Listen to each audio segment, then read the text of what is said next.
Hello, everyone. Welcome to our genealogy jumpstart session today. Welcome to all you in-person and all you virtual folks. So we do stream this on Zoom virtually.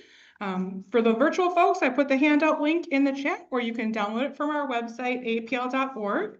For you in-person folks, the handout is on the table when you first walked in.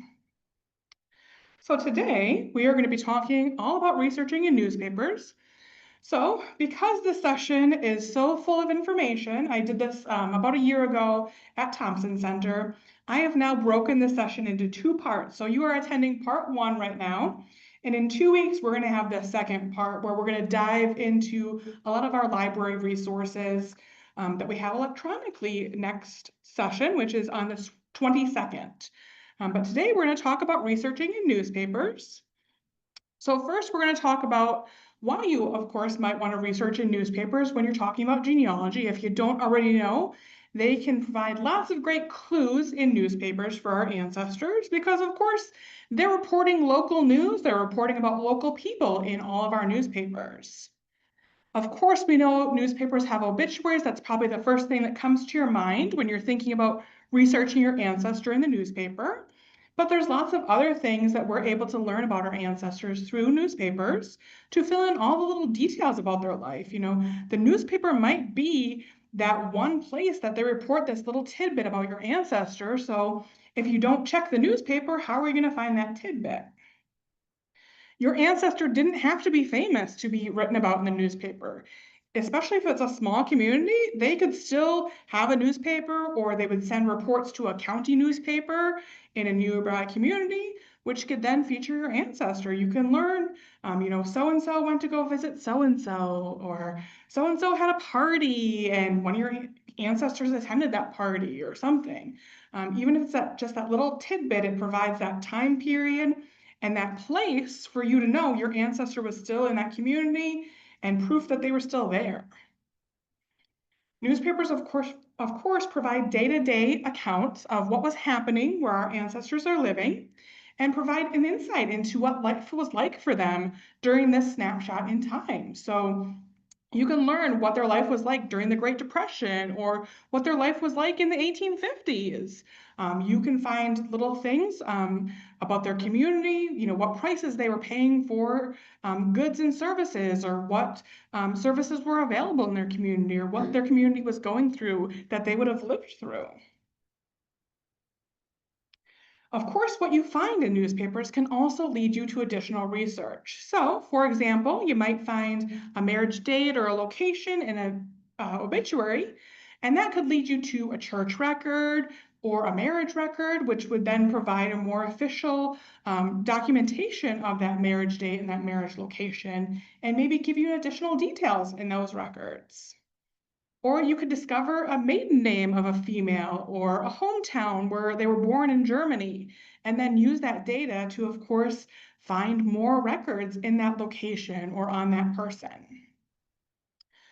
Maybe you learn that your ancestor was part of a social or a religious organization, and now you can follow up with that organization and see what else you might be able to find on your ancestor in those records.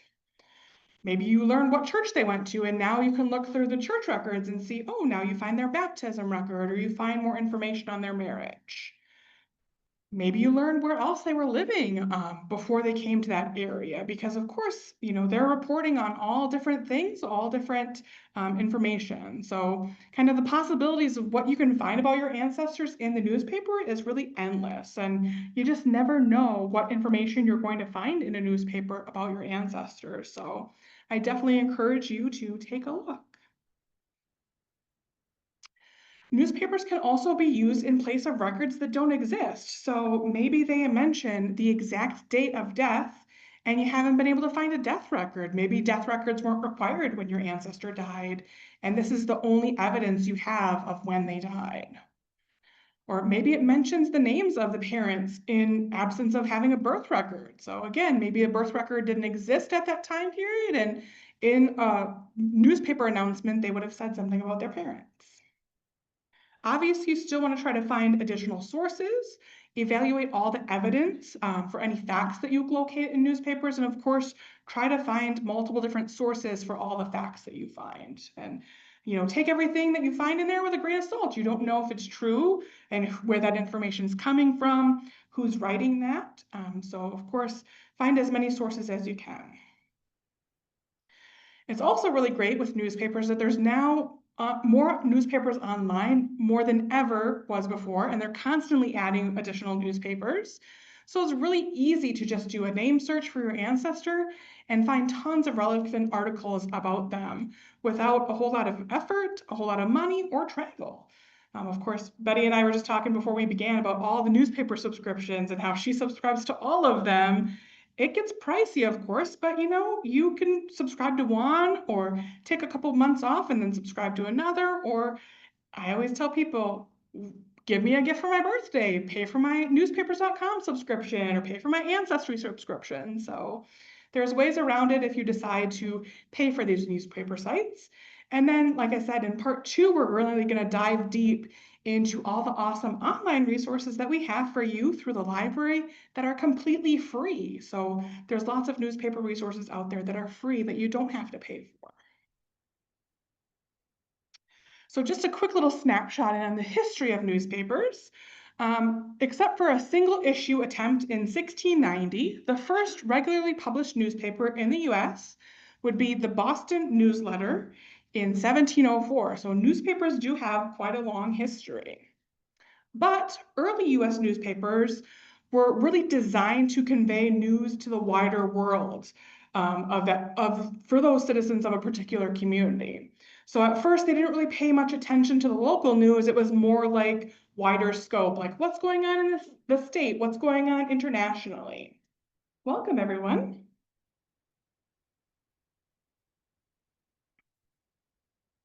So early newspapers of our ancestors, of course, don't expect to find many newspapers or find many details about our ancestors in those very early newspapers. If you're looking for ancestors in the 1700s, it's going to be pretty sparse, of course, even though newspapers do date back that far.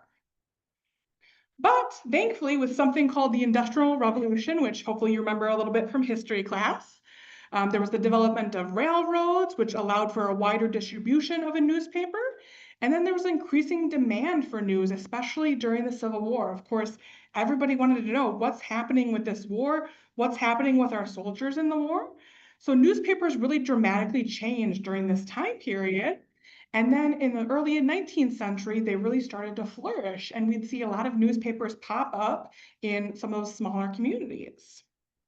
So during this time, the major city daily newspapers shifted to be more international, national, and state news.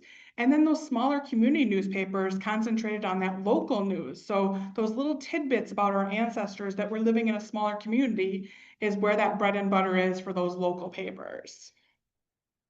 There were many newspapers in the early 1800s that were weekly newspapers. And the number of daily newspapers grew from 971 in 1880 to over 2,000 in 1900. So just in that 20-year time span, it more than doubled. So this is a really great time period. If you're looking for those ancestors in those late 1800s, early 1900s, you're going to find some good information on them in the newspapers. And at the height of newspapers, nearly every county seat and most towns that had a population of more than 500 or 1,000 people had at least one or more weekly newspapers. So again, even those ancestors that lived in those smaller communities, you might be able to find some really good tidbits on their life in those newspapers. But unfortunately, since the invention of television, the internet, social media, readership for newspapers has been on a steady decline, and the number of newspapers has greatly decreased, of course. We continually are hearing about newspapers shutting down or reducing publication, maybe, like Post Crescent, for example, they don't print a Saturday paper anymore. Maybe eventually they're going to go to a couple times a week, or, certain newspapers are shutting down shop, or they're not having many local journalists anymore.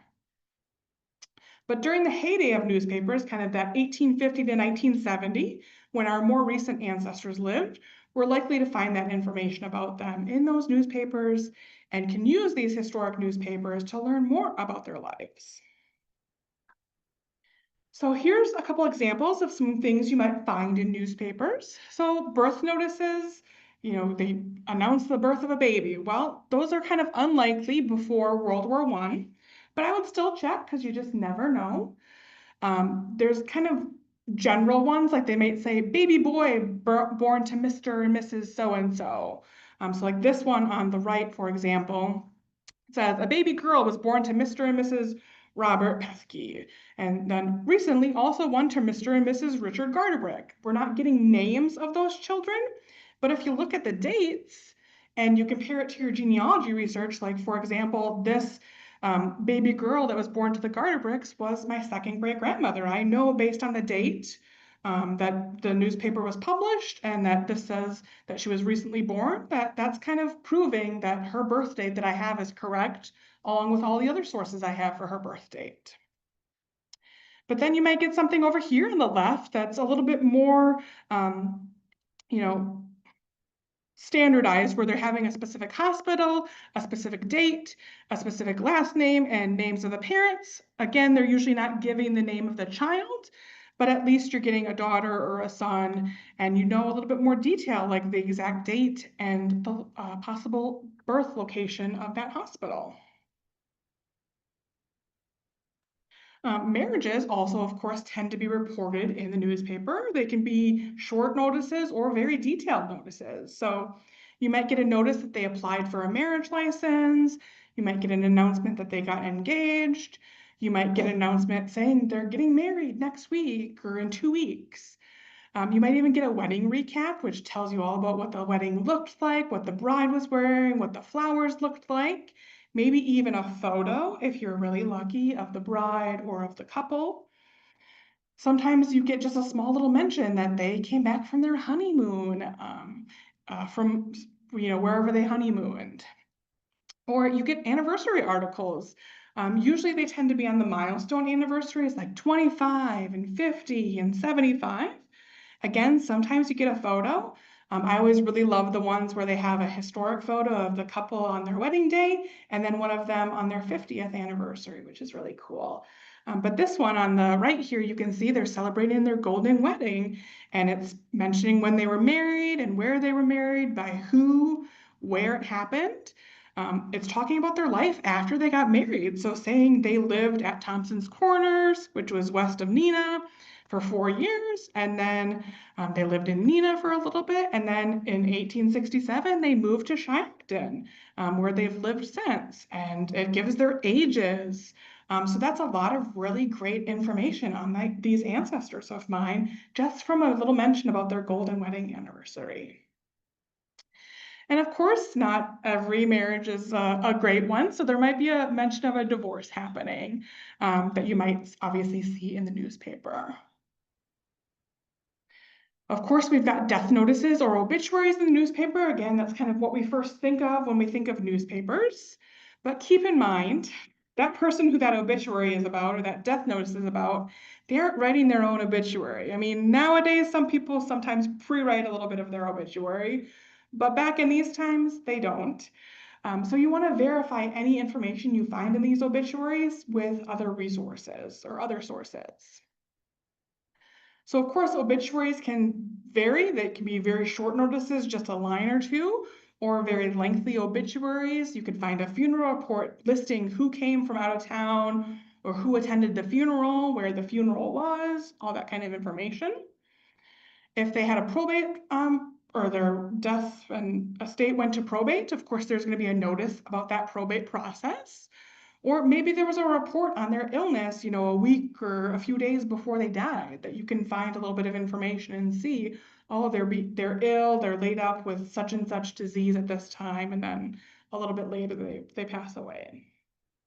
Unfortunately, one of the pandemic things and the cost of printing in newspapers has really changed obituaries and the timing of when we see obituaries, and if there's even an obituary in the newspaper. So sometimes, because it's very costly to print an obituary in the newspaper, you might only get it on a funeral home site. And then what are you supposed to do with it? Is it going to be there forever? If it's there today, is it going to be there tomorrow or in a year or in 10 years? So I want to quickly show you, if you do come across an obituary on a funeral home site or some sort of website that's not like, ancestry.com or something, what you do. So, of course, you can see all these current obituaries of people. So we're just going to pick one.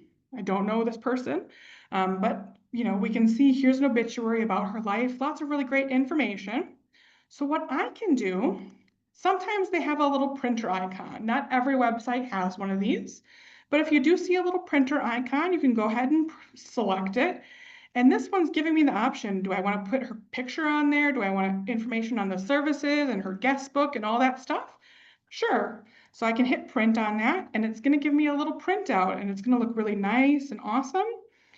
And over here, this is usually where your printer is listed, but you should have the option on your printer to save as PDF. So that's what you can select it. And then if you click save, now this is downloading a copy of this to my computer. And now I can print it that way, or I can save it in my genealogy files. So here it is right here, and it looks exactly the same as it kind of does on the website. It's got all that information that is captured. So now if they take this obituary off in a week or 2 weeks or 10 years, I still have a copy of it that it's saved. So now that people are more going towards that kind of style, definitely encourage you to save them that way. If a website doesn't have something like that little printer icon, you can also just do a regular print. So like from my browser, I just go to that little dots, click the print, and from here I can select that same save as PDF and it works the exact same as it does before. Sometimes it looks a little goofier, depending on what the site looks like, but I would just kind of skim through this, make sure it's not cutting off any of the text, and then go ahead and save it that way. But of course, you might find awesome articles like this from 1907, where it's listing all these details about this person and their life, and really great details that you now have an obituary of this person. You can clip that article. So I found this on newspapers.com, and now I've been able to save a picture of the newspaper with this obituary. This is my third great-grandfather. Yeah. You also might find some interesting articles about your ancestor or something like a biographical sketch. So I found this one of my second great-grandfather talking all about how he left Germany at age 13 and he lived in all these wonderful places and traveled.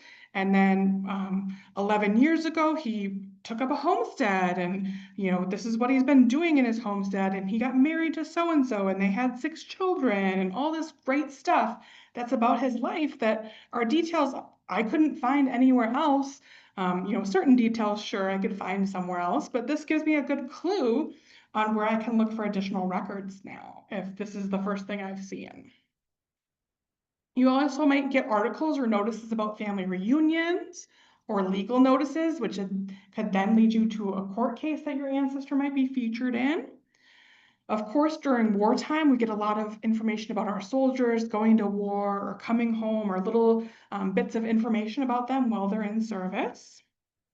There's real estate transactions in the newspaper, so now you can follow up and try to get those land records for that real estate, or you can search the history of your own house and find out who's buying and selling that property and learn a little bit more that way as well. If your ancestor had a business, or just to see what, the prices that our ancestors paid for things, there's lots of business ads. So my third great-grandfather was a boot and shoe dealer in College Ave. So he's got a little advertisement here talking about, his trade and what he offers. You can get social news like so-and-so is visiting this relative, and then you make those connections that, hey, these people are brother and sister, or that's a cousin. So now you've got those more concrete details that these are related people. Or again, maybe they're a part of a certain club or a certain organization or a certain church that now you know that name. Or the schools, sometimes they're posting information about the school. So this is my great-grandfather. Nobody in my family knew where he went to school. Couple little clicks of a newspaper, I found out in elementary school, he went to a place called Norway Pine School. And, it talks about how he received a silver star in writing that week. Like, now I know why I'm such a good writer, right? So these little tidbits that nobody in the family knew, the newspaper reported on that. So you just never know what you're going to find in a newspaper. And then from this information, I searched a little bit online. I found a class photo of him at this school now. And it's the youngest photo we have of him as a child. So you just never know where newspapers could then lead you to.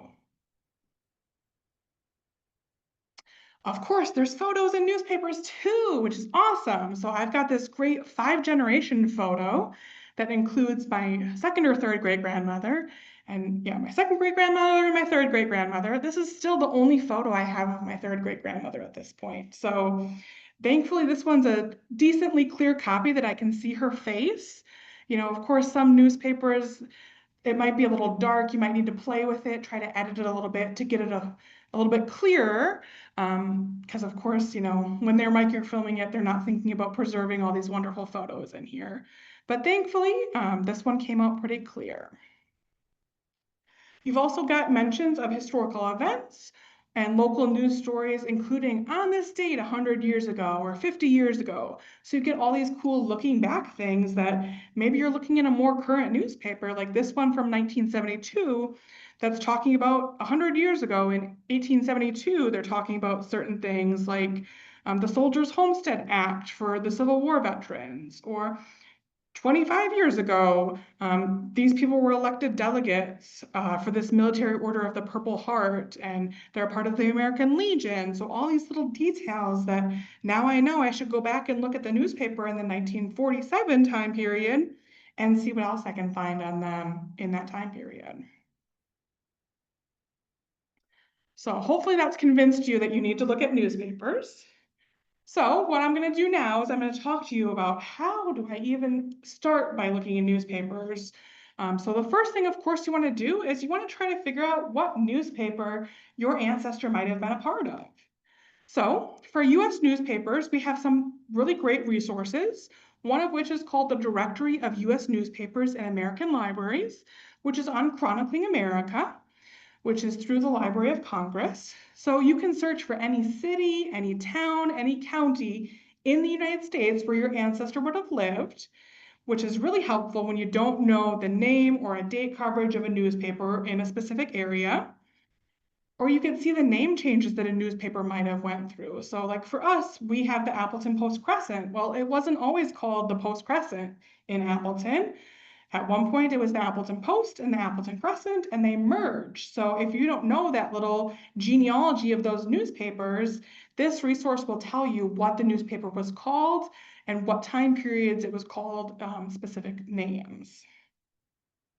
So you might be familiar with this resource. It was previously called the US Newspaper Directory from 1690 to present, but they've switched the name of it just a smidge because they're getting ready to launch a new interface on Chronicling America. If you haven't visited that site in a little bit, it's going to change a little bit. You can currently still use the old and new version, but eventually that old version is going away very soon. So of course, I'm going to show you the new version. So to get to Chronicling America, you just want to type in chroniclingamerica.loc.gov. It's a link in your handout, or of course you can go to Google or whatever search engine you'd like and type in Chronicling America, and it will bring you here. And you can see in this big red box right here, it says, hey, we're upgrading. So on August 4th, you're going to get the new version of Chronicling America. So right now we're looking at the old version, but you can still start playing with the new version right now because you might as well. They're going to switch it over in less than a month. So to get to the new version for right now, you just got to click this new version of Chronicling America. And now this is what it's going to look like. After August 4th, this is what Chronicling America will look like. So what I want to show you is, let's see. My brain just went blank all of a sudden.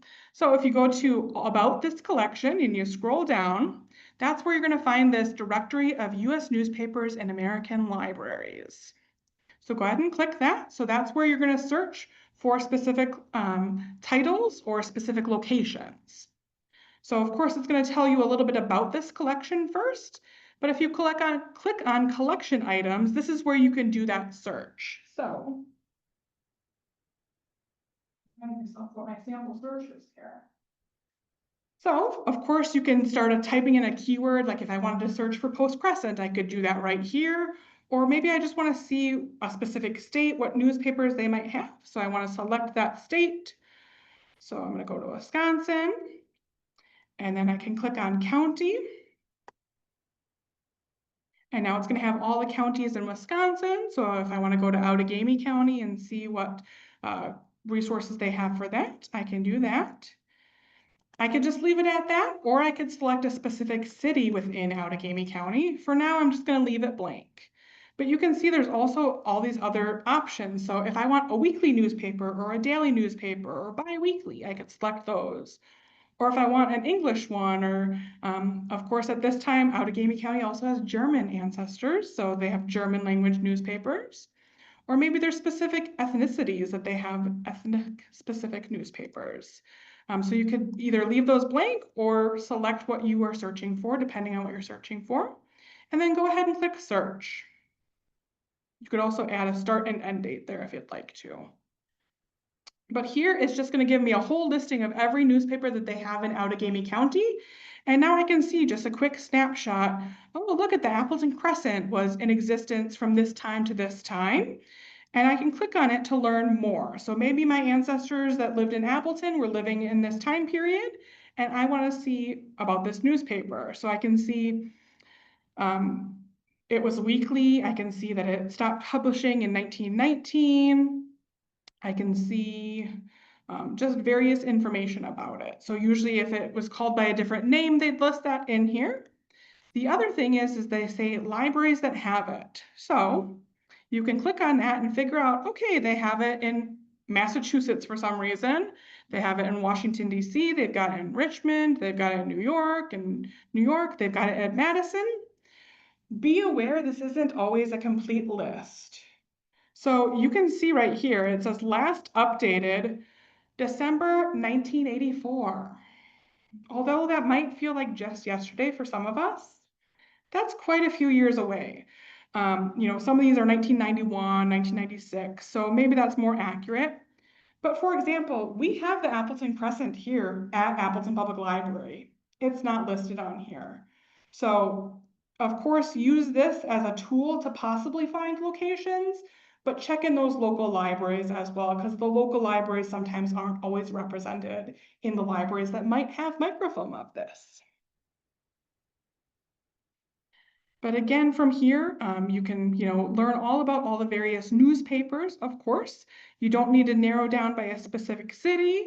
Again, I can clear out the search and start over. I can select a different state if I want to. So for example, if I want just Iowa, I can do that. And maybe I just want weekly newspapers in Iowa. I can select that here.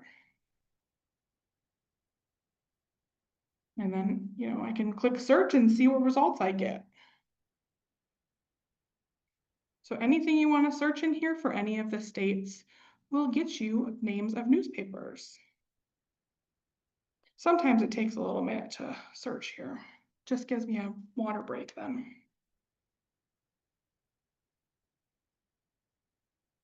Well, there we go. So now again, I can see all the various names. Of course, if I know a more specific location in that state, I'm going to want to narrow down that information by a county or a city or a town name. But if I just want a really broad overview of what they've got, there's that overview. Any questions about using this directory? Yeah.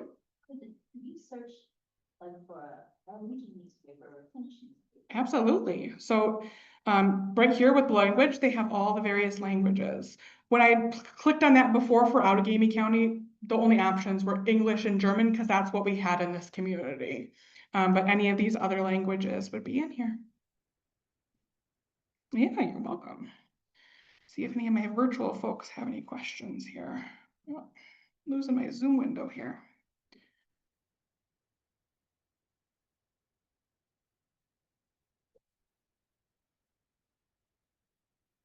All right. Someone asked, have you run into many obituaries that mention surviving siblings but not surviving children if the deceased had surviving children? you know, again, that person's not writing their own obituary. It's somebody else writing that obituary. So they might be there, they might not be there. It doesn't mean that they're legitimate or illegitimate. It's just whoever wrote it for whatever reason, maybe didn't write those surviving children, you know, and it also depends on the time period, you know. Again, some of those obituaries just might be a few sentences and not include names of who's surviving or anything like that.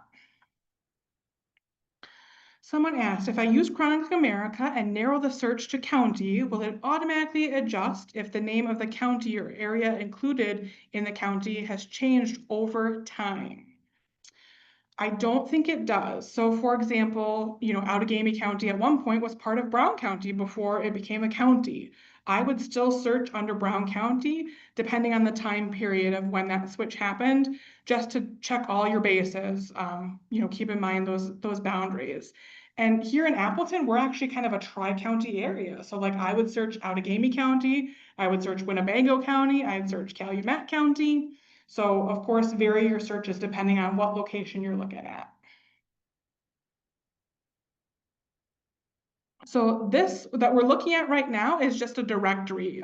We're not looking at the actual newspapers at this point, but Chronicling America does have newspapers, and you're able to download images of them on Chronicling America.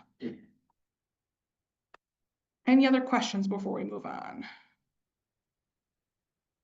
All right. So, of course, we need to determine that newspaper name and where has it. So again, be aware that those holding informations on Chronicling America might be out of date, might not include all locations that have microfilm.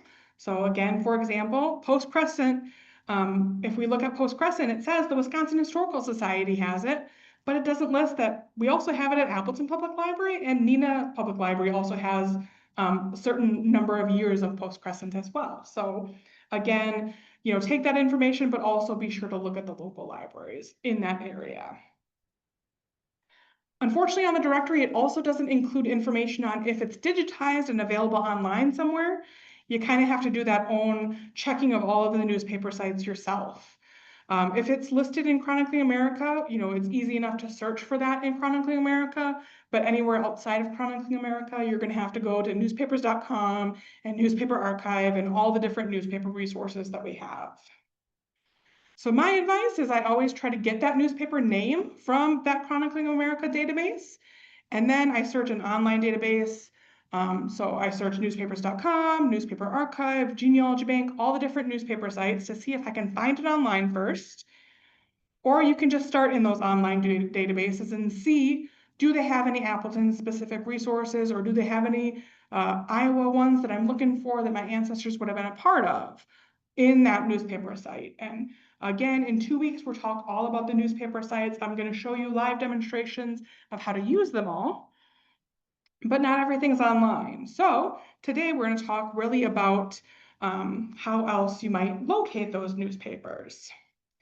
So if a title is not online, you want to look at that Libraries That Have It tab and then follow up with these locations.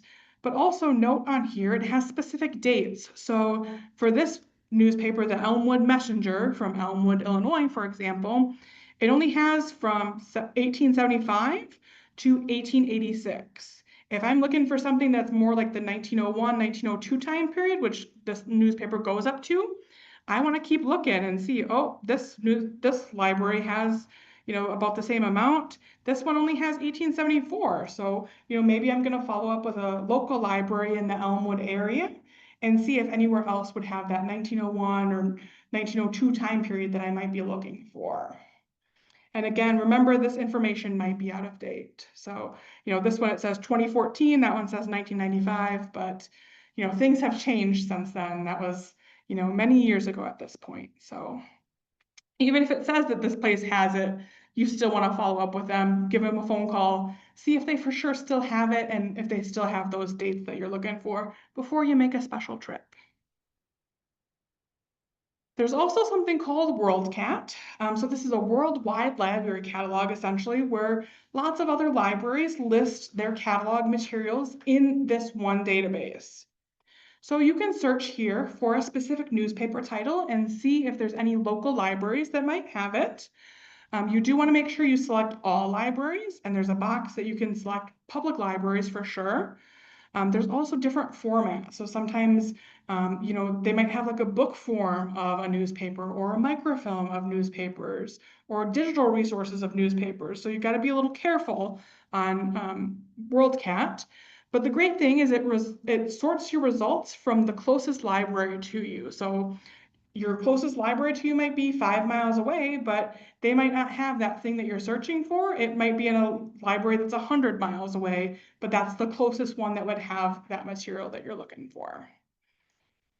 So for example, here's WorldCat. You just go to worldcat.org. And we're going to search for something like the Oconto County Reporter, which is a name of a newspaper in Oconto County, Wisconsin. I can just click on search, and now I can see the first result. It says newspaper. That's a good sign. I'm looking for a newspaper by this name because they have lots of other materials in WorldCat other than newspapers. But I can click on it, and now right here it says featured libraries, and it's telling me, oh, UW Green Bay has it, or the Wisconsin Historical Society has it, and you can see 29 miles away or 97 miles away. Well, that's a little bit far. I want you to make sure to click on all libraries here. Well, sometimes it's accurate, sometimes it's not. It says, nope, there's no other libraries that have it. But I know for sure that the Oconto Public Library has this data, has this on microfilm, this specific newspaper. So again, kind of take this with a grain of salt, but it is a good spot to learn of potential libraries in your area that might have a copy of it. And then from here, you can always click on that library name, and then there's a spot to go to the library's catalog. So now you can search in the library catalog to make sure they for sure have it. So now here I'd search Oconto County Reporter, and now I can see all the different issues that they might have in here and make sure that they have the specific dates I'm looking for at that library.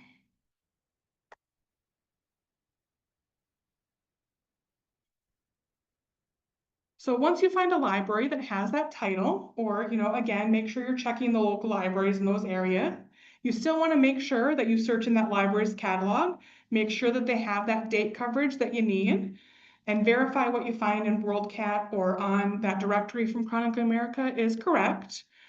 So for example, it's also hard to tell on WorldCat that Neenah Public Library has post-present on microfilm, but that they only have a certain time period. They don't have a full run of post-present like we do here at Appleton. They have from 1950 to 2021, but when we go to the Neenah Public Library website, we can figure that out because it says it more clearly on their website. Or if I'm not somebody who's super tech savvy, I can hopefully get a hold of their phone number very easily, either through your local library or by searching a little bit online to find their phone number and give them a call and say, hey, I'm interested in this specific newspaper and what microfilm you have, and ask what they have available, and if they have a microfilm reader that you can look at it, things like that.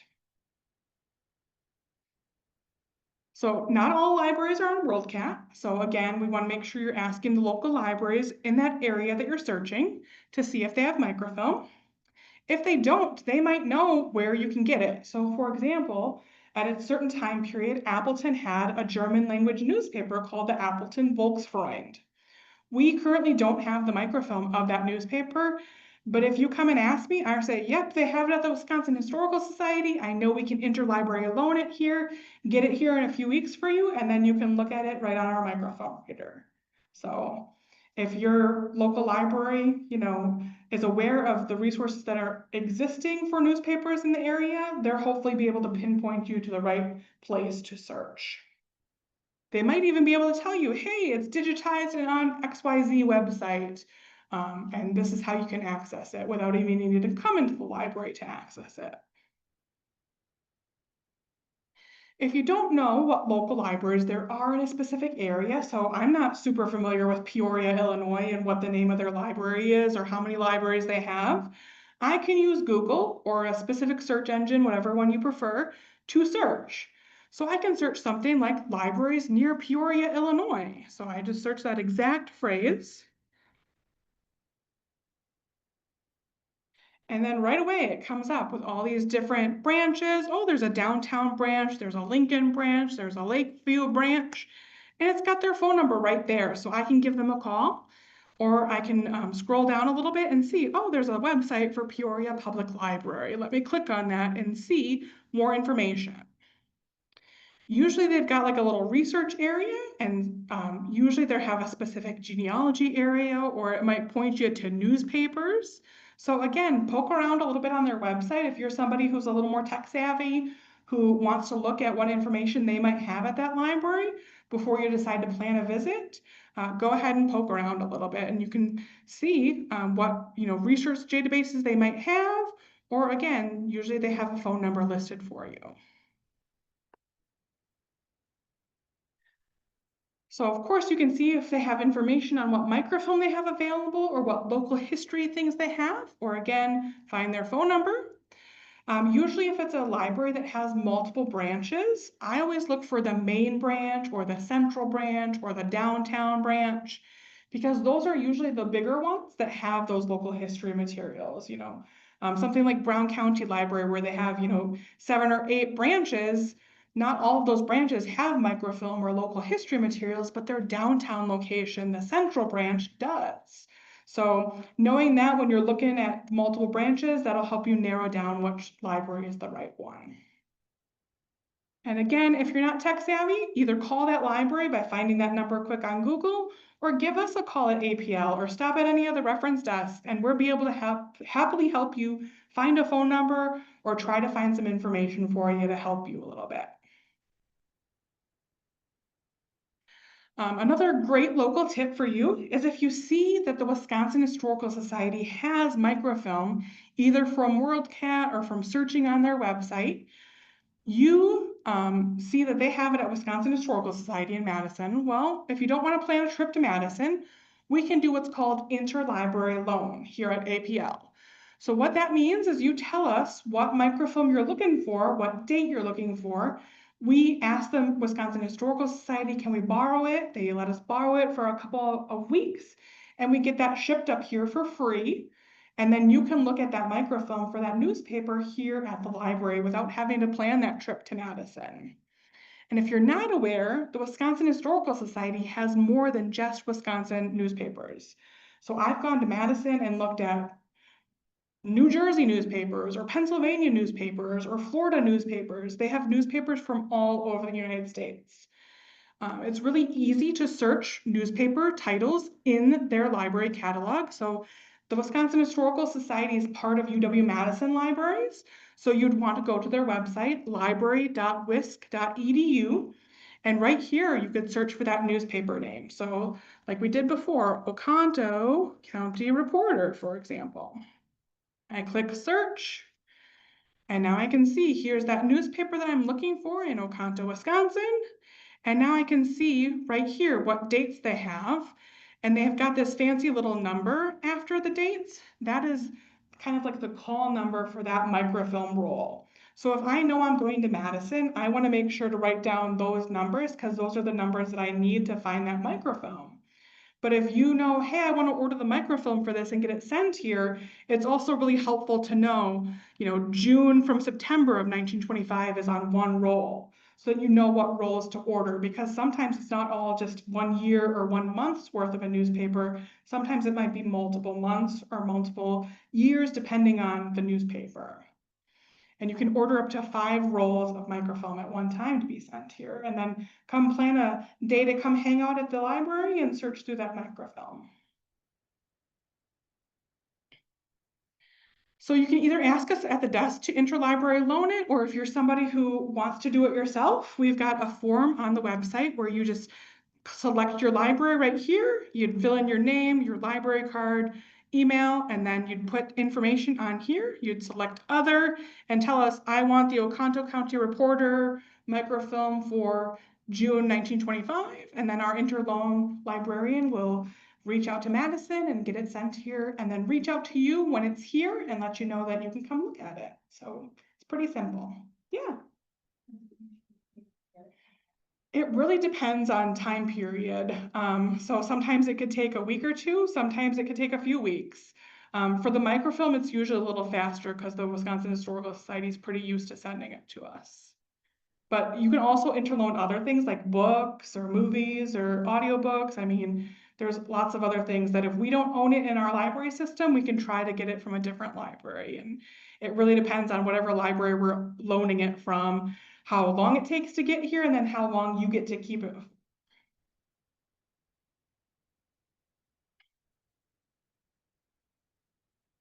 And again, if that seems too complicated, just ask us. We're happy to help you. We're used to doing this all the time. We'll let you know if we can get it for you or not. We can fill out the forms for you or search for you, or again, show you how more one-on-one how to do it if you're wanting to learn a little bit more about how to do it.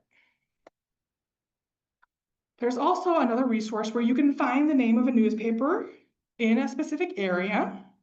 So there's something called the Social Statistics Schedule, which is a special census that you can look at for a specific area during the years 1850 to 1880. So what you do is you go to Ancestry.com or Family Search, where they would have these social statistics schedules, and it's just a part of the regular census. But certain places like Family Search, they have it under a non-population census schedule. So I could look up that census and see on the census that it's got these names of the newspapers. So it's got the Jasper Free Press, the Jasper Weekly Republican, the Democratic Sentinel, the Gleaner Herald, the Monroe Record. So this is all newspapers for 1870 in Jasper County, Iowa. So you can find these again on Ancestry, on Heritage Quest, and on Family Search. And then I could take these names, I could search for those on WorldCat or search for the name of that newspaper on a local library catalog to see if they have it. So here's a larger snapshot of what these look like. So again, it's the non-population census schedules. And it's a whole huge page where it gives you some other kind of data about that county. But then if you scroll down to the bottom part of it, it's got these newspapers and periodicals part. And if you're not sure how I got here, I'm going to show you that quick because I probably should show you that. So when you sign into your Family Search account, once you go to familysearch.org, if you go to search, click on records, and then you're going to scroll down to this find a collection area. So you can type in non-population. So Iowa and Illinois specifically are on Family Search. Sometimes they also put it on the ends of the regular census for specific areas, or sometimes they haven't digitized all of them for every single state. Or they might be on Ancestry, or they might be on Heritage Quest. But this is how I got to the Iowa ones. Now I can go to Browse.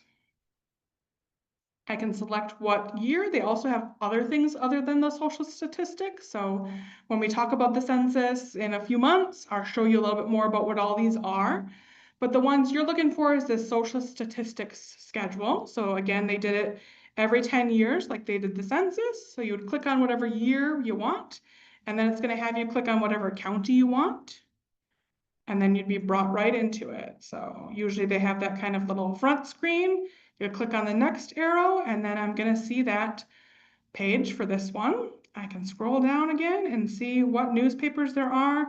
It even says if it's published daily or weekly, what their circulation is, if it's Republican or Democratic or the People Party or whatever it is, because at certain time periods, those newspapers kind of went by the different political parties. Any questions about using that?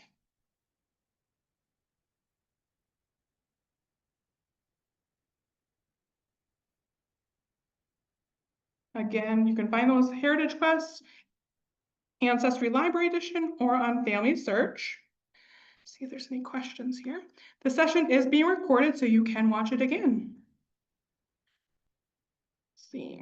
What is the correct spelling for the German published newspaper at the Wisconsin Historical Society? Where was it published and time period? If you're talking about the Appleton Volksfreund, I can type that in here. I have to type it in the chat because I just accidentally exited out of that. Appleton Volks Freund. So you can search for that on Chronicling America to learn specifically when it was published. What was the Presbyterian mention on the last slide? Are you talking about this one or the one that we just exited out of? You're gonna have to look at the recording because I don't know specifically what you're looking for, but that was Des Moines, Iowa that I was just looking at on Family Search. So if you're curious about ancestors in that area, go to Family Search and pull up those non-population schedules. All right. So if you don't find a newspaper in that town or in that city that your ancestor lived in, look at Google Maps for the area or a paper map. See what other larger towns, larger cities there are in that area. Or again, you can look at that newspaper directory on Chronicling America to see, is there a newspaper that covers the county? So like, for example, there's the Oconto County Reporter covering all of Oconto County, Wisconsin. Or you can look at border towns or look at a neighboring state. So for example, if your ancestor lived in northern Wisconsin along the UP border or lived in the Upper Peninsula, you might want to search for newspapers on both sides of the border because they might be covered in Michigan newspapers or they might be covered in those Wisconsin newspapers along the border. So what you can do is you can, look at Google Maps, you can type in a specific area. So like I could type in Suring, Wisconsin, where my ancestors are from. And I can see there's Suring right there, but if I back out of this map, I can see, oh, there's Frostville, there's Hayes. Even further out, I can see all these other little towns where I can search to see, is there a newspaper for those areas? The further out you search, the bigger these towns are. So like I could search Oconto, I could search Oconto Falls, I could search Gillett, Pulaski, Swamico, et cetera, et cetera. So you can use that in and out to search what other town names there might be. Or of course, look for the county. And usually it says it over here what county that specific location is.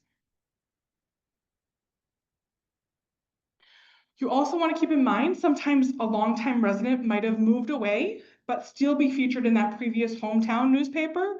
So maybe they were a longtime Appleton resident who moved to Florida, and maybe they died in Florida, and you still want to check that Appleton newspaper because maybe they spent 50 of their 67 years in Appleton, and they still reported on that death in Appleton, perhaps, even if they died in Florida. Don't forget the borders may have changed. So we have a tool called the Heritage Quest Census Map for the different border changes, and it gives you various snapshots in time.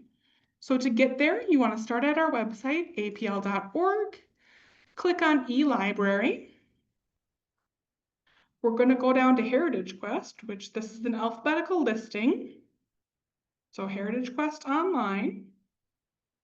You can access this for free from home as well, as long as you live in Wisconsin. If you don't live in Wisconsin, for you virtual folks, feel free to check your local library to see if they have Heritage Quest. But they make it very easy. Right here, the second option is the Census Map Guide. So you want to click on that. And then it's going to give me a nice big map of the US, or I can click on a specific state name up here. So for example, I could click on Iowa and see this is what Iowa looked like in 1840. This is what it looked like in 1850. So all the black borders and names are what it is looking at that time period. The white behind it is what it currently is in today's time period. So it's kind of telling you if you have somebody in Buena Vista time period or county in 1850, that doesn't exist yet. It's unorganized territory. But maybe by 1870, look at it exists, or 1860, does it exist? And maybe the county boundaries have changed, or maybe it's a different name at that time period. So this will work for any of the states in the United States, and you can see the various changes throughout the 10-digit years that the census was taken.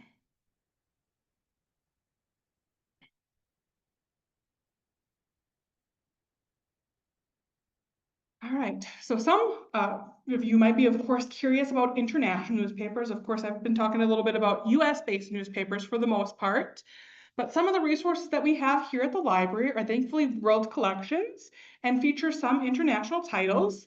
So if you're looking for international titles, you can start at those online databases that we have, and we'll talk more about all of those in 2 weeks. But you can also check Family Search Wiki. This is a really great starting point for anything that you're starting to research.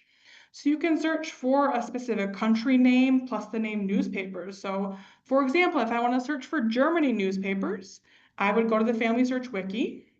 It's just familysearch.org/wiki, WIKI. And I search for German newspapers, and this is what I get. So it's telling me, the different names of different newspapers in German and what the different, suffixes and prefixes mean. It's giving me resources and telling me how to effectively research in German newspapers, or what resources there are talking about German newspapers, and search engines and different libraries and archives and directories. So all of these countries on Family Search Wiki have something like this where you could search for this. So if I go back to the Family Search Wiki, I can again put any country name. I can put Italy newspapers right here and see what I get. So this one's Italy periodicals is what they call it. So I get a little overview of all the different periodicals and different resources for looking at newspapers in Italy. Some of them are a little bit more full of information than others. It really just depends on the different countries, but this is at least a good starting point for any international resources.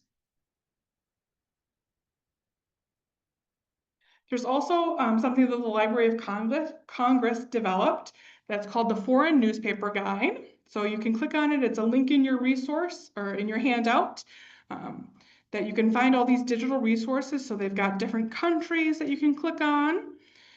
And, so for example, if I want South Asian newspapers, I can click on that, learn a little bit more here, and see, they've got a whole reading room at the Library of Congress, but they've also got different newspapers. So there's lists of newspapers, lists of English language newspapers in those specific areas. They've got electronic resources as well. So again, feel free to explore these resources that are available to you.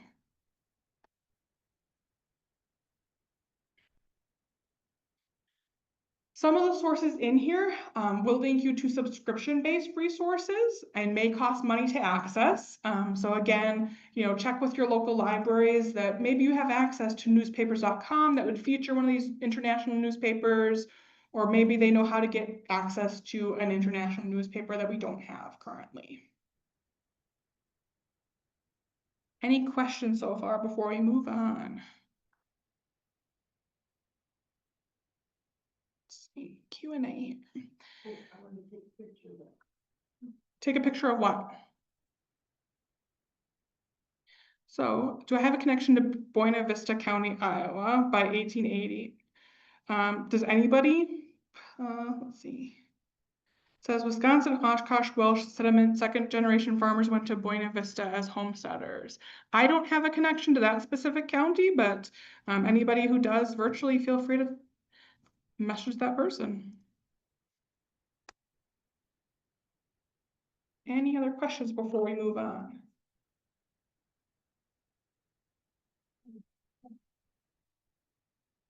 All right. So after we determine the newspaper, now we're going to talk about the different offline resources. So again, our next session in July 22nd, we're going to talk about online resources.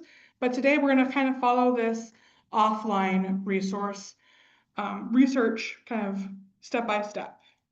So we need to determine which library has the microfilm. We need to browse that library microfilm. We need to contact that library, see if there's an index, see if we can interlibrary loan it, or if we can get copies mailed or emailed. So I'm going to talk to you about those different steps now. So as we'll find out, not all newspapers have been digitized and available online. So this means you have to search the old-fashioned way on microfilm. So you want to locate the microfilm of that newspaper through a library, through an archive, through a genealogy or historical society. The library is where I would start, since they're the most likely of those locations to have microfilm or to know where to access microfilm of a specific location. But whenever you're thinking about different resources in an area, I want you to remember the acronym SLAM. SLAM stands for societies, libraries, archives, and museums. Those are going to be the 4 places where you want to see if that location that you're looking at has a genealogy or historical society. Do they have a library? Do they have an archive in that area? Do they have a museum? Those are going to be the places that are going to have microfilm of newspapers or other local history materials that might help you in your genealogy research. So again, societies, libraries, archives, museums, but don't just think of the local library. There might be national libraries or state libraries or a public library or private library, a university library, a historical society library, a genealogical society library. There's different types of archives. There's different types of societies. So when you are searching a specific area, you want to search all these different avenues because they're all going to have different resources for you. But your offline research is going to start online because it's a little bit easier to figure out where do I go for offline research. So I recommend you start with Google or whatever search engine you'd like to find a repository in a specific area that you're looking for. So for example, you could search the name of a city or a county plus the word genealogy society or library. Or you can search the name of a state and historical society or library. Or you can use Google Maps and search libraries or museums near a specific city or a specific county. For archives, there's a specific archive site, which I'm going to show you in a minute. But first, I just want to show you quickly how you might do a Google search for this. So for example, say I'm looking at Austin Genealogical Society.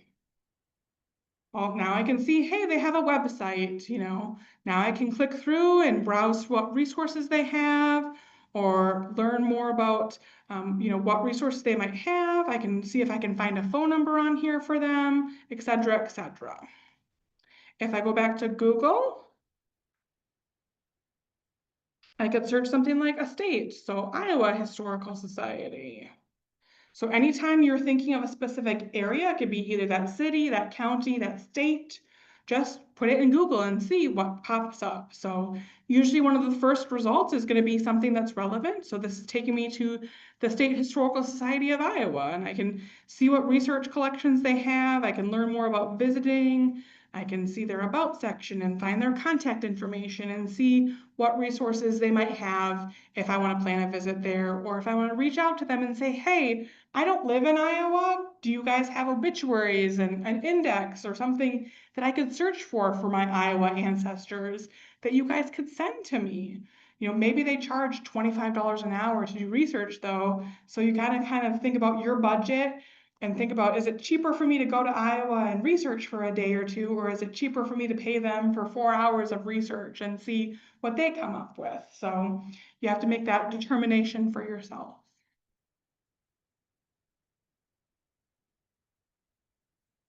You can also use that Google Maps feature. So if you go to google.com/maps, I can put in libraries near Des Moines, Iowa, or something like that. And then it's going to pop up all these different options here for me. Now I can kind of zoom in or zoom out, and I can click on each of these and get their address, get their phone number, get their website, and see what resources there might be available in a specific area where my ancestors lived. You could do the same thing with museums. So I could change this to museums. And then it's going to pop up with different museums that there might be. So it's pretty easy to find out what resources are in a specific area. And then archives, they have a specific site called Archive Grid. This one, it's not just an easy archivegrid.org or .com. They've got a little funkier of a website name. So either check the handout or just Google search Archive Grid and it'll pop up. But here you can search for specific people, places, events, and more. So what I could do is I could zoom in on a specific area. Maybe I want to go to Trenton, New Jersey and see what they've got. And I can click on it and see, oh, there's the New Jersey State Library. Or every time you see a little pin like that, it means there's a location. So you can either search the collections there or find their contact information right from there. But you could also search. So say, hey, I'm going to Colorado. Let me type in Colorado up here. And now I can see all these different things that are tagged with Colorado.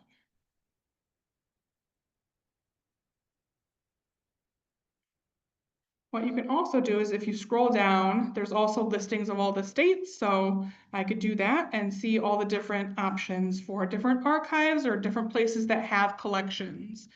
So again, I can click on that specific location, and then from here, I can either get their contact information. So it's going to bring me out to their website where I can find contact information. They've got a whole form that I can contact them on, or I can see if I can find their email address or phone number on here. Or I can search their collections that might be in here. And then it's going to bring me to the results that specifically are at this location. So if I know I'm planning on being in this area and want to search that, I can see all the different things that they have. Again, from here, I can even search for people's names. I can search for places. I can search for events. So maybe I want to do like Oconto County, Wisconsin. And now I can see, oh, look at this. There's a map of that location at UW Milwaukee, or there's land and forest department records, or there's records for the Independent Order of Oddfellows at the Wisconsin Historical Society Library. So anytime you find something like this, you can click on it to be brought to that site to learn a little bit more about that resource that they might have.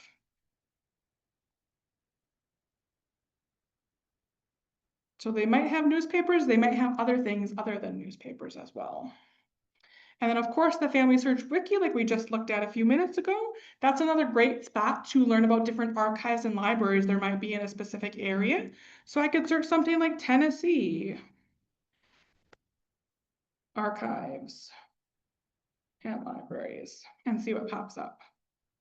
So right here is Tennessee archives and libraries. Now I can click on that and it's going to tell me, oh, there's, some records in Atlanta, which is not in Tennessee, or they have the Tennessee State Library, or the Chattanooga Public Library, or East Tennessee Historical Society. So now I can see all these different resources for that specific area.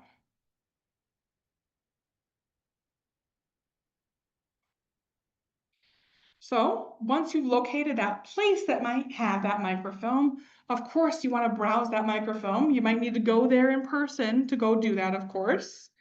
So once you find that, look at their website, look at their catalog, make sure they have that specific title, what dates they might have that specific newspaper title. I always recommend you call them first, confirm that they actually still have that newspaper title and the dates that you're looking for.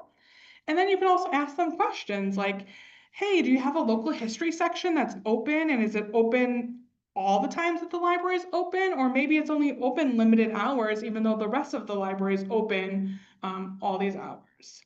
Or do you only have one microfilm machine? Is it busy a lot when I plan on coming? Or can I print from your microfilm machine? Or can I save it to a USB? Or can I email it to myself? Or do you have an index for that newspaper that exists that maybe I can search it on your website, or maybe you only have it in a book form at the library? So all these questions that might help you prepare for searching in that newspaper at that specific location, because every location is going to be different. Every newspaper is going to be different. If you're able to, of course, I recommend going to that library or that repository to look at that microfilm. All libraries have different stuff though. Some have really fancy, really new microfilm machines, like the one that we have is just over a year old. It's very nice and fancy. But some are very old, like, I've had ones that you have to crank by hand, and after a while, your hand gets tired. Or some that, they're from like the 1980s, it looks like, or from 20 years ago that, it still works, but it's a little bit more cumbersome to find those newspapers or those dates that you're looking for. Or maybe they just have like a microfiche machine where it's on these little cards and it's harder to read. Or maybe they don't even have a machine at all. So again, each library is going to be different. Again, if it's a library system, you want to look for the branch that has the microfilm. So it's usually that central branch, that main branch, that downtown, bigger city location. But of course, every library system is different, so you want to be sure to call them first and make sure. If you don't live close to a place or you can't travel to that location, there might still be options for you for getting that specific obituary or a specific article that you're looking for. So usually when you're searching for something in the newspaper, you want to have a specific or approximate date. So maybe you have a date of death for an obituary, for example. So maybe you can call or write to or email that specific location and ask about research. So some of them might do it for free or saying, yeah, we can do that, but if you want to donate $10 to the library or something, that would be great. Or some might charge, maybe it's only $5 or maybe it's $25 or $35. Some might be an hourly rate or some might do it, okay, every article that you want me to look up, that's $15. It's going to vary again by location. So you need to ask them specifically what they do and what they charge if they do charge. Some places might work with volunteers or a local genealogy society or a historical society. So maybe there might be a little bit of a wait, or maybe they can get to it pretty quick depending on the library and how busy they are. Again, you might be able to request an interlibrary loan of the microfilm through your local library, and then it would go to your local library to be able to look at that microfilm. So, like I was mentioning earlier, we at Appleton Public Library, we can do up to 5 microfilm rolls from the Wisconsin Historical Society at a time. So you can request those 5, wait till they come in, and then come and view them here at Appleton without having to drive to Madison. So for those that don't live in the Appleton area, definitely check with your local library and see what they can do for interlibrary loan for microfilm. Some places might also have an index of things like obituaries. So we at Appleton Public Library, we have an obituary index where you can search for your ancestor's name. So to get to that index, you want to start at our website, apl.org. If you just hover over eLibrary, you can see it's listed as one of our popular databases. So it says popular obituary index. And that's what you can click on, or you can just type in apl.org/obit. That will also get you there. From here, of course, you can search for your ancestor's name. So as you start typing that name, it's going to give you some options. And as you fill it out more, it will give you some options here. So I'm going to put in my last name, for example. I can put in a first name or I can leave it blank. I can put in a maiden name. I can select a date or a specific date range. And then once I'm ready, I can hit submit.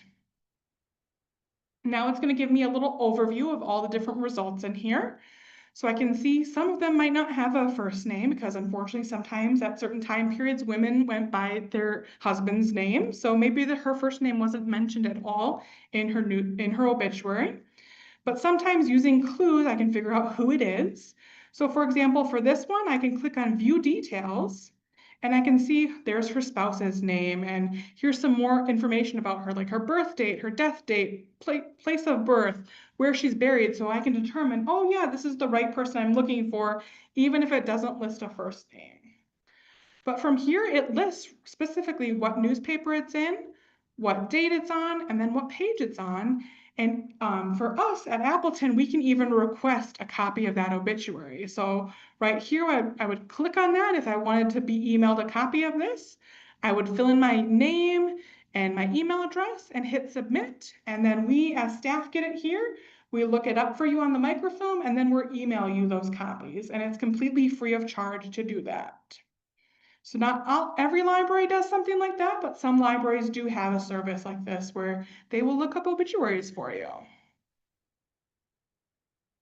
Or if you're somebody who has like 30 obituaries to look at, that's a way that you can look at that index from home, write down the names and the dates and the page numbers, and then come to the library and then one after another find them instead of having to go through that whole issue of the newspaper to try to find it.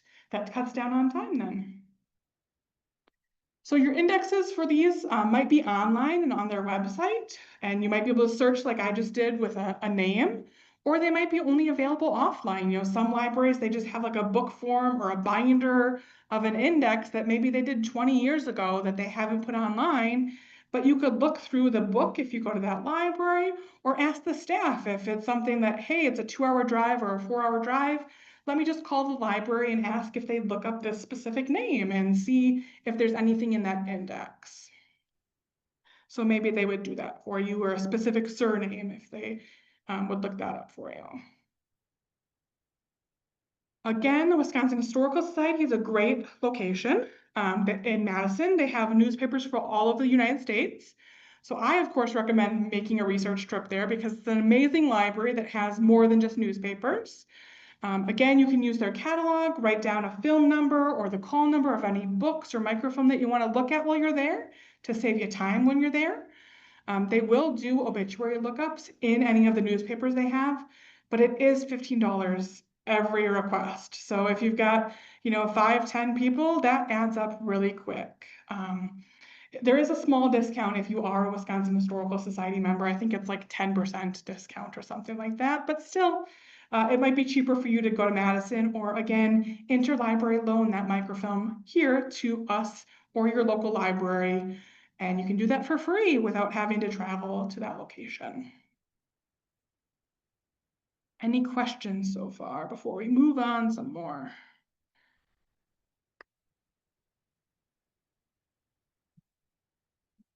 You want that slide again? Okay.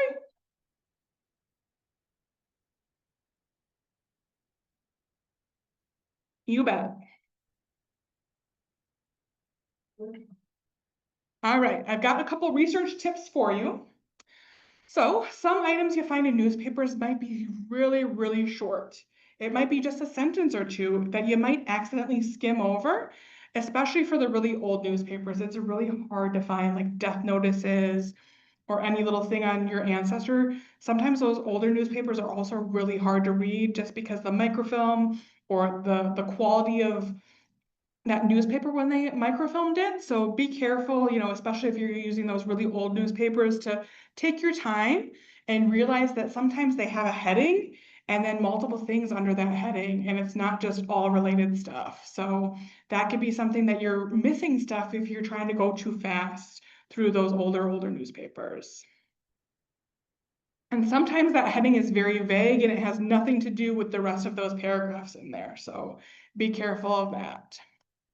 Also, of course, make sure you're getting the full article. Sometimes for space, they cut off the article. Maybe they started it in one column and continued it in a different column or even on a completely different page.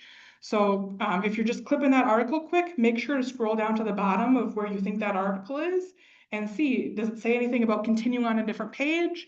Sometimes it doesn't let you know that it continues on a second page. You just have to kind of skim through really quick and see if that's where it picks up. Usually if it doesn't say where it continues on, it's usually like the next column. So maybe it's the bottom part of one page and then the top part of the next column. That's usually what they do. Or it might be the kind of the column right next to it, but it might be a little bit higher or a little bit lower than right next to it. So kind of skim all around that area to make sure you've got the whole article. If there's a daily version and a weekly version of a newspaper, I recommend you check both because one could contain more information than the other. Same with cities that might have more than one newspaper.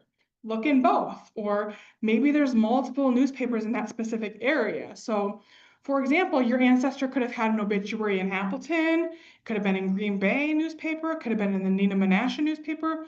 All three of those could be different notices, or the Oshkosh one too could be in there and could be a different notice. So even though they might have died in Appleton or Neenah or something, check all the other newspapers in the area because that might be the little tidbit that says that German hometown wherever they were from or gave a little bit more detail than the other one gave.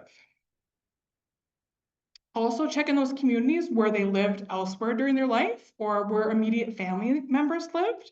So maybe they died in California, but they reported the death in Wisconsin because that's where they were born and spent the majority of their life. Or maybe that's where their family still lives and, so that they could let their friends and family know in the area, they published that notice in a different newspaper other than where they died. Or sometimes maybe they had a really detailed obituary where they died and then just a brief mention in their hometown newspaper or vice versa. So again, you always want to check multiple newspapers even for the same thing. I recommend don't stop searching when you find an obituary. Of course, we all want to find obituaries and there's lots of great information in there. But check the newspaper for a few days. Maybe there was something that changed or had to get corrected. Maybe they had the wrong cemetery information, or they omitted a living child and they realized it 2 days later and wrote a correction. Maybe they gave further details, or maybe they had a funeral report after the funeral happened that says this is who came from out of town, because those are usually relatives. Those are going to be little hints that you can then follow up on and connect the dots for you. And of course, check those few days or few weeks before their death, because maybe they were reported ill before they actually passed away, that you can get some more details surrounding their death and maybe see how long they were ill for before they passed away. For obituaries, again, the amount of detail is never consistent, ever, ever, ever. You might get really detailed obituaries for some ancestors at certain time periods, and really short mentions or 1 or 2 sentences on others. It really depends on the newspaper, depends on so many factors. You just never know what you're going to get for anybody. The very early obituaries tend to be, just a few lines, unless they were kind of more prominent citizen. But again, you never know. I would still rather check than not check. But generally in kind of the mid to late 19th century is when we started getting those more in-depth obituaries and death notices for us regular people. Sometimes they weren't very detailed, sometimes they were. It really depends on maybe what else was going on or who helped contribute information to that obituary. And all kinds of different factors, or certain places you had to pay quite a bit of money for to get a notice in the newspaper. Like if they lived in a larger city, they would have had to pay for that, for example. The more kind of detailed obituaries really were more so starting around the 1930s, 1940s. But even nowadays, obituaries sometimes are very short because, again, it costs so much money to print them in the newspaper now. So you might get really short ones or you might get really long ones now. Again, those larger cities, you might only get that small mention unless they were prominent or wealthy, or they paid a fee to have that obituary in the newspaper. And again, nowadays might be more costly, and you might just find only through the funeral home, like we looked at earlier. And we don't know how long those funeral home obituaries are going to stay on that website. So always make sure to grab a copy, save as a PDF like I showed you before, or print it out just like I showed you before. So for example, here's another funeral home website. Thankfully, it's still up here. She died about 2 years ago now, but I can see there's a little printer icon right here. So I can print it and it looks way nicer like that. Now I can go ahead and go print and then select that save as PDF. And now if I click save, it's going to save a copy of it to my computer. And now I can save that with the rest of my genealogy files, or I can print it from here so I can make sure I have a copy, because maybe the next time I do the presentation, it won't be up there anymore. We have no clue if this is going to stay forever or stay for 10 years or what. So save anything that you have found as you find it. Also, don't be afraid to check those foreign language newspapers. So I mentioned earlier that Appleton at one point had a German language newspaper. There's lots of other communities that had different foreign language newspapers at certain times. It's a lot easier to translate this than you think. So these could be really helpful in providing lots of details, specifically like their hometown of that ancestor, if it's somebody who was born back in that old country. So you might get that specific location in Germany or in the Netherlands, wherever they were born. So you can do something like use Google Translate and type in what you see if you can easily read the text. Sometimes when it's like this, it's a little harder to read. But now I've also seen you can use artificial intelligence, and sometimes they can translate it. Of course, you still want to verify that with, maybe you have a friend or somebody who knows a little bit more of that language, or you can, double check some of the words to verify it, because I have seen it not be 100% correct. Even with Google Translate, it's not 100% correct. There's also lots of Facebook groups. So if you're part of Facebook, they have transcription and translation groups specifically for genealogists or some certain specific languages, where they will help you transcribe and translate those foreign language records. records, but it's usually pretty easy to spot that person's surname. So even if I can't read the rest of all of this, or I can only pick out every few words, I can at least read that person's name and find out. But you can see kind of right here, it's talking about how she was born on this specific date in this specific location in Germany. So, you know, even without being able to read the rest of this, I can see there's a location right there of where she was born in Germany, which is such a key detail that you need when you want to find those international records on this person. So definitely look at those foreign language records. Again, you also want to use the information that you find to follow up on what other records and sources you might be able to find to further prove that information, because again, that person didn't write their own obituary. So maybe you find those dates and those locations, then you can go get those birth records, those marriage records, those death certificates, try to get those funeral home records, go to a cemetery where they're buried and get those records there. Pay attention to their church affiliation if it's listed in there. So maybe it's mentioned and now, or you found some other newspaper article about their church involvement. Now you can follow up with that church, see what records that they have for your ancestor from that church. And we're going to dive further into church records in December if you want to learn more about researching in those specific records. Then a couple other little things. So sometimes some of the older obituaries might say something like INST. That means instant or in this month. So it might say something like Harry Jones died the 21st INST, funeral to be held such and such. That means he died the 21st of that month. If you see ULT, that means the previous month. It's Latin for ultimo. So you might see that in this spot instead of the INST. Don't forget to cite your sources. So anytime you find a newspaper article, you want to write down the name and the location of that newspaper, the date of that newspaper, that page that you found it on, where you got it from. So I have a citation example for you here. So here's the title of the article. It's Old Veteran Dies Sunday Morning. Ira J.S. Holmes passes at age of 92. Funerals tomorrow. That's the whole heading. It's in the Appleton Evening Crescent, which is located in Appleton, Wisconsin. Here's my date, here's my page number, and even my column number. It's a digital image that I found on newspapers.com, and I got it on April 16th of 2024. So that's something that I would put in my genealogy software or save it with that obituary so that I know where this came from. Because if I come across it in a week or a year and all I have is that newspaper article, I have no clue where it came from unless I write down that information. So I know where it came from. We've got a really great book that you can also learn a lot more about researching in newspapers called The Family Tree Historical Newspapers Guide. It is a few years old at this point, from 2018, but we do have it here on the table for you in-person folks, or you virtual folks can check your local library. It does go in depth on how to research in newspapers. They've got a chapter on how to use newspapers.com. They've got a chapter on how to use Genealogy Bank. And it really gives a lot of additional newspaper resources that you can check out in the back of that book as well. I also have a link in your handout to this resource to the Wisconsin Historical Society.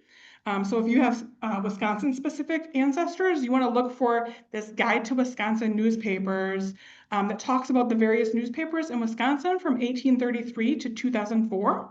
There's also an ethnic newspaper collection, prison newspaper collection, and then a Cuban refugee camp newspaper collection. So if you go to that resource, they've got these listed if you scroll down. So this is just like a big PDF file.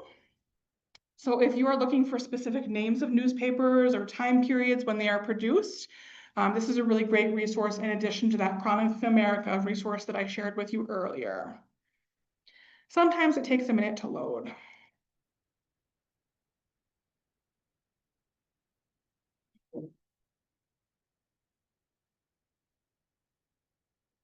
It's really taking its time here.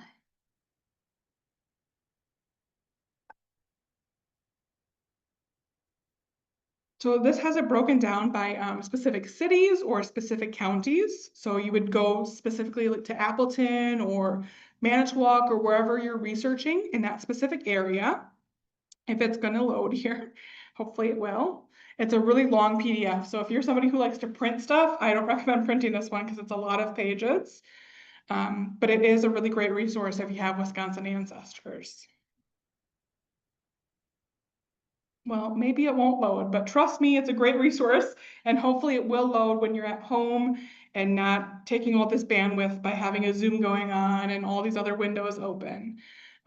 But yeah, that's a really great resource for you. Again, they've got other resources right here, and you can look at and see what other things they have about UW-Madison and the Wisconsin Historical Society. Still hasn't loaded, so we're gonna move on to not waste your time. That's all I've got for you for this part one, but remember, part two, we're gonna learn all about the online resources. So if you wanna learn about the thousands and thousands of resources there are for online resources, come to our next session, Tuesday, July 22nd, same time, same place. In the meantime, this Thursday, we're having our Find Your Ancestors program, all about how to find living cousins. So those living cousins that are existing and researching the same families as you, they might have been the ones to inherit family photos or newspaper clippings or heirlooms. So come learn how to research for those cousins and how to contact them at our session on Thursday evening at 6 p.m. That session is also a hybrid session, so you can join us in person at the library or on Zoom. And that's what I've got for you.